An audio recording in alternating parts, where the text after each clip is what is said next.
বন্ধুরা, আপনি কি জানেন যে আমাদের আশেপাশে জন্মানো একটি সাধারণ উদ্ভিদ আপনার স্বাস্থ্য এবং শক্তি উভয়কে বদলে দিতে পারে? হ্যাঁ বন্ধুরা, আমরা এমন একটি উদ্ভিদের কথা বলছি যা মানুষ প্রায়শই উপেক্ষা করে, কিন্তু এর পাতার মধ্যে এমন আশ্চর্যজনক শক্তি রয়েছে যে রাত্রে সঠিকভাবে ব্যবহার করলে এটি ক্লান্ত জীবনকেও পুনরুজ্জীবিত করতে পারে।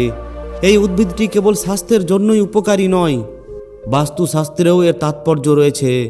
এই উদ্ভিদ নেতিবাচকতা দূর করে এবং ঘরে সুখ, শান্তি ও ইতিবাচক শক্তি নিয়ে আসে।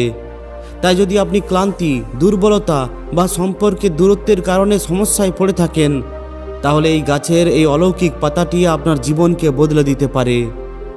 বন্ধুরা, আমাদের এই ভারত অনন্য এবং অলৌকিক বৈশিষ্ট্যের জন্য বিখ্যাত। এখানে অনেক গাছপালা রয়েছে। আজ আমরা আপনাকে এমনই একটি অস্বাভাবিক উদ্ভিদ সম্পর্কে বলতে যাচ্ছি যা আপনি সম্ভবত কখনো না কখনো দেখেছেন। এই উদ্ভিদটি জলবদ্ধ এলাকায়, প্রায়শই নদী, পুকুর বা হ্রদের তীরেও প্রাকৃতিকভাবে জন্মায়। যেখানেই জল থাকে সেখানে এটি সহজেই পাওয়া যায়। আপনি দেখতে পাবেন যে এই গাছের চারপাশের মাটি আর্দ্র, যে কারণে এই গাছ এখানে বেড়ে ওঠে। কিছু জায়গায় জল শুকিয়ে গেলেও যেখানে সামান্য আর্দ্রতা থাকে সেখানেও এই গাছটি স্বতঃস্ফূর্তভাবে বৃদ্ধি পায়। এবার এর ফুলগুলো ভালো করে দেখে নিন। ছোট ছোট গুচ্ছাকারে এদের কুঁড়ি ফোটে আর একের পর এক ফুল ফোটে এবং ঝরে পড়ে। এই গাছটির এত গুণবলী আছে যে কেউ কল্পনাই করতে পারে না। বন্ধুরা, এই গাছটিকে অনেকে কলমিলতা, বেড়া গাছ, মাইক ফুলের গাছ অথবা বেসরম গাছ হিসাবে জানেন। এই গাছটি বিভিন্ন অঞ্চলে বিভিন্ন নামে পরিচিত। উদাহরণস্বরূপ, গুজরাটে একে বেহায়া বলা হয়, ঝাড়খণ্ডে থিথারে, বিহারে বাগবেলা বা অমরলতা, আর ছত্তিশগড়ে একে বেশর্মা বলা হয়। যদি আপনার এলাকায় এর অন্য কোনো নাম থাকে তাহলে দয়া করে কমেন্টে অবশ্যই শেয়ার করুন। ছোট থেকে বৃদ্ধ সকলে এই গাছটিকে কোথাও না কোথাও দেখেছেন, কিন্তু খুব কম লোকই এর ঔষধি গুণাবলী সম্পর্কে জানেন। তবে এই গাছকে আর আগের মতো বেশি দেখা যায় না। এই গাছ এখন বিলুপ্তির পথে। তাই আজ আমরা আপনাকে এই গাছের অলৌকিক ঔষধি গুণাবলী সম্পর্কে বিস্তারিত বলতে চলেছি। শুধু তাই নয়, আমরা আপনাকে এই গাছের একটি বিশেষ রহস্য সম্পর্কেও বলবো যা আপনি আগে কখনোই শোনেননি। তাই এই ভিডিওটি শেষ পর্যন্ত দেখতে ভুলবেন না। আর হ্যাঁ বন্ধুরা, যদি আপনার এই তথ্যটি ভালো লাগে তাহলে ভিডিওটি অবশ্যই লাইক করে দিন এবং আমাদের এই চ্যানেলটিকে অবশ্যই সাবস্ক্রাইব করে নিন। আপনাদের একটি লাইক আমাদেরকে এই ধরনের আরও তথ্যবহুল এবং আকর্ষণীয় ভিডিও তৈরি করতে অনুপ্রাণিত করে। বন্ধুরা, এই গাছের কাণ্ড অনন্য। এর পাতা এবং কুঁড়িগুলো মনোযোগ সহকারে দেখুন। এগুলো অনেক ছোট গুচ্ছাকারে ছড়িয়ে থাকে। এই গাছে একে একে ফুল ফোটে এবং ধীরে ধীরে ঝরে পড়ে। এবার এই গাছের একটি বৈশিষ্ট্য সম্পর্কে কথা বলা যাক। এই গাছটি সারা বছর ধরে সবুজ থাকে। আপনি এটি জলের নিচে এবং জলের বাইরে উভয় জায়গাতেই দেখতে পাবেন। এর অর্থ এটি একটি স্বনির্ভরশীল উদ্ভিদ যা লাগানোর প্রয়োজন হয় না। এর আর একটি অনন্য বৈশিষ্ট্য হলো যে আপনি এটি যেখান থেকেই ছিঁড়ে ফেলুন না কেন, তা পাতা হোক বা কাণ্ড, এটির থেকে একটি সাদা দুধের মতো তরল নির্গত হয়। এই গাছটি অত্যন্ত একগুঁয়ে। আপনি যদি এটিকে কোথাও ফেলে দেন তাহলে এটি নিজে থেকেই আবার গজিয়ে উঠবে।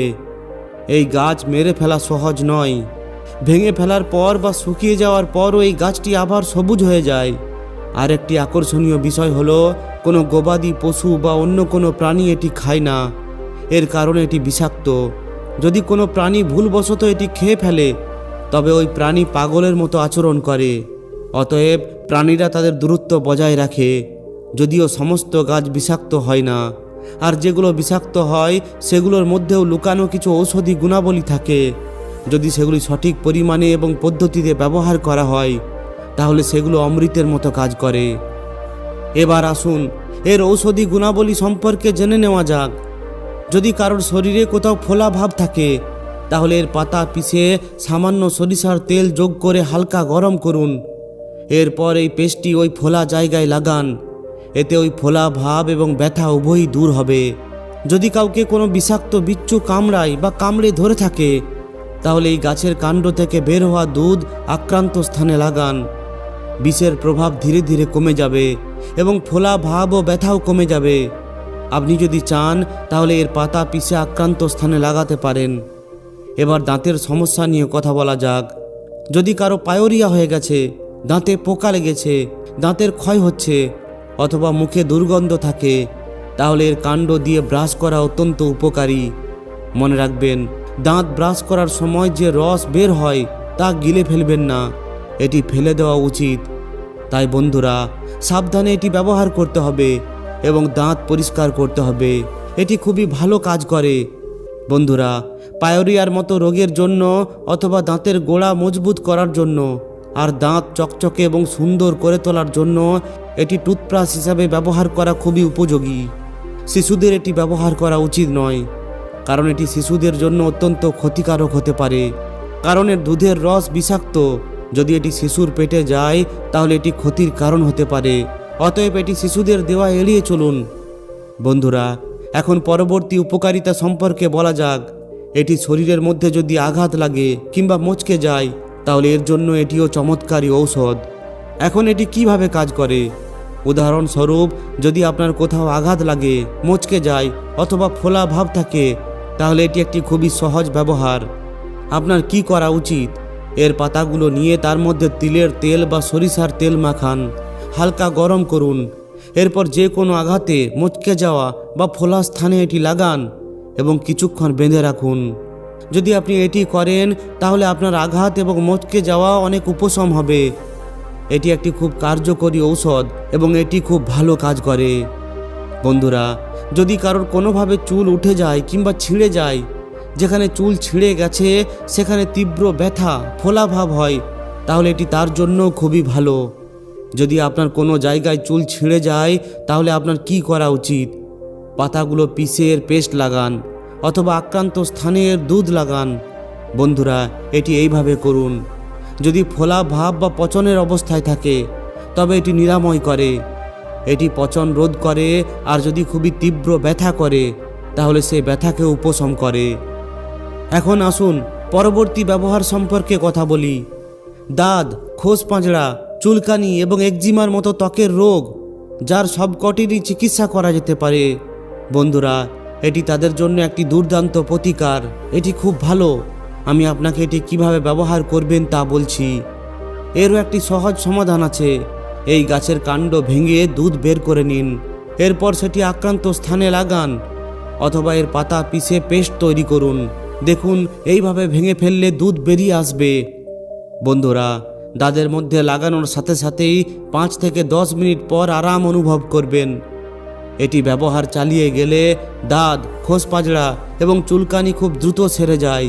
যদি কারোর দুর্ঘটনা ঘটে, আহত হয় অথবা হাত বা পা মচকে যায়, যেমনটি আমি আগেই বলেছি, তাহলে এর পাতায় তিলের তেল বা সরিষার তেল লাগিয়ে আক্রান্ত স্থানে বেঁধে দিলে প্রচুর আরাম পাওয়া যায়।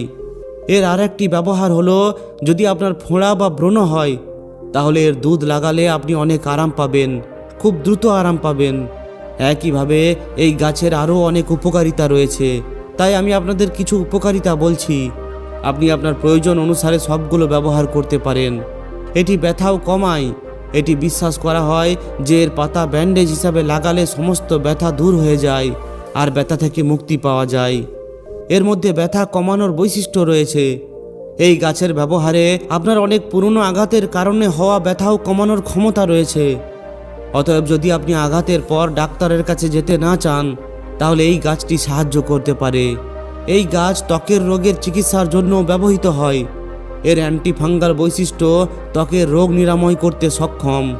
এটি করার জন্য এই গাছের মূল উপড়ে ফেলুন, শুকিয়ে নিন, পিষে নিন, এরপর কর্পূর এবং কোকড়া তেলের সাথে মিশিয়ে আক্রান্ত ত্বকে লাগান। এই গাছের পাতাকে চর্ম রোগ নিরাময় করতেও ব্যবহার করা হয়। এই পাতা দাঁত ও চুলকানির চিকিৎসাতেও খুবই উপকারী বলে বিবেচিত হয়। এছাড়াও এর পাতা অন্যান্য অনেক ত্বকের রোগের ক্ষেত্রেও কার্যকর। এই গাছটি আপনার জন্য খুবই উপকারী, কিন্তু মনে রাখবেন, এটি কোনোভাবে খাওয়া উচিত নয়। এটি শুধুমাত্র বাহ্যিকভাবে ব্যবহারই আমাদেরকে উপকৃত করে। এটি খেয়ে ফেললে অনেক পার্শ্ব প্রতিক্রিয়া হতে পারে। সঙ্গে সঙ্গে ডাক্তারের সাথে পরামর্শ করতে ভুলবেন না।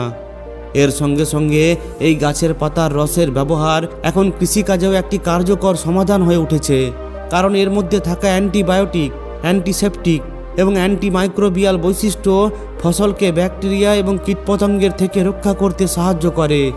এটি কেবল পোকামাকড়ই তাড়ায় না, বরং ফসলকে পশুদের থেকেও রক্ষা করে, কারণ এর রস তাদের জন্য বিষাক্ত এবং তারা এটি এড়িয়ে চলে। অবশেষে মনে রাখবেন, এই পরামর্শ সহ এই বিষয়বস্তুটি কেবলমাত্র একটি সাধারণ তথ্য প্রদান করে। এটি কোনোভাবেই যোগ্য চিকিৎসা পরামর্শের বিকল্প নয়। আরও তথ্যের জন্য সর্বদা একজন বিশেষজ্ঞ কিংবা আপনার ডাক্তারের সঙ্গে পরামর্শ নিন। তো বন্ধুরা, আজকের এই তথ্যটি আপনারা অবশ্যই উপভোগ করেছেন। যদি আপনি এই ভিডিওটি দরকারি বলে মনে করেন বা নতুন কিছু শিখে থাকেন, তাহলে দয়া করে এটি লাইক করুন এবং আরও এই ধরনের ঘরোয়া প্রতিকার এবং মূল্যবান স্বাস্থ্য তথ্যের জন্য আমাদের চ্যানেলটি অবশ্যই সাবস্ক্রাইব করুন। এছাড়াও এই ভিডিওটি আপনার বন্ধুবান্ধব এবং পরিবারের সাথে শেয়ার করুন, যাতে তারাও এটির থেকে উপকৃত হতে পারে। ধন্যবাদ।